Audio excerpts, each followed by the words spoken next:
எங்களை பார்த்து கொள்வதற்காக, டேக் கேர் பண்ணுவதற்காகவே இவர்கள் என்ன பண்றாங்க? எழுப்பி இருக்கிறார்கள். அடுத்தது பாருங்க,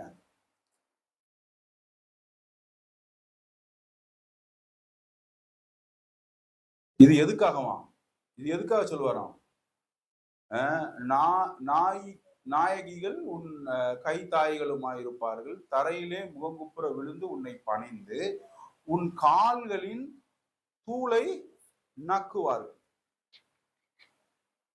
இத இத இத புரிஞ்சுக்கிறதுக்கு பரிசுத்தாவியானவர் இருதயத்துல வேலை பார்த்தாலே தவிர நம்ம இந்த வசனத்தை எப்படிதான் எதிர்ப்பு பார்ப்போம். ஐயோ, ஒரு மாதிரி ரிப்பல் ஆகும்.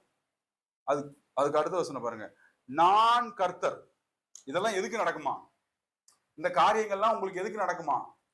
நான் கர்த்தர், எனக்கு காத்திருக்கிறவர்கள் வெட்கப்படுவதில்லை என்பதை அப்பொழுது அறிந்து கொள்வார். எப்படிப்பட்ட தேவனை நாம் தொழுது கொண்டிருக்கிறோம் பாருங்க. அவருக்கு காத்திருக்கிறவர்கள் வெட்கப்படுவதில்லை அப்படிங்கிறத நீங்க அறிந்து கொள்ளும்படி உங்களுக்கு என்ன நடக்குமா? நீங்கள் விசுவாசித்தால் உங்களுக்கு, அல்லது விசுவாசிப்பவர்களுக்கு இப்படி நடப்பதை நீங்கள் என்ன பண்ணுவீங்க? காண்பீர்கள். எதற்காக? கர்த்தருக்கு காத்திருப்பவர்கள் வெட்கப்பட்டு போவதில்லை. எபிரேயர் 11 வாங்க. கர்த்தருக்கு காத்திருக்கிறதுல ஆபிரகாமை பத்தி எழுதியிருக்கிற விஷயத்த நாங்க போன வாரம் சண்டே ஸ்கூல்ல படிச்சோம். அருமையா இருந்துச்சு. எப்பா சண்டே ஸ்கூல் என்னுடைய ஸ்டூடெண்ட்ஸ் எல்லாம் சொல்லுங்க, என்ன படிச்சோம்?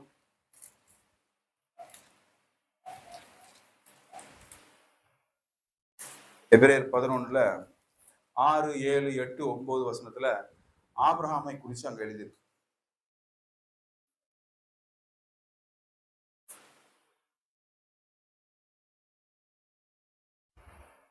பாசிங்க.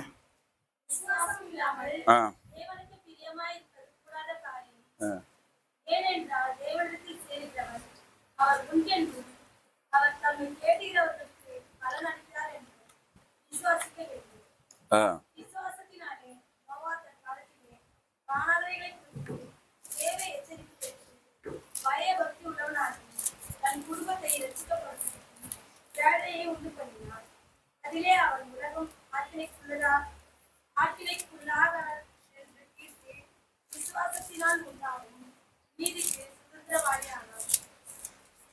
விசுவாசத்தினாலே ஆபிரகாம் தன் சுதந்திரமாக பெறப்போகிற இடத்திற்கு போகும்படி அழைக்கப்பட்ட போது கீழ்ப்படிந்து தான் போகும் இடம் என்னதென்று அறியாமல்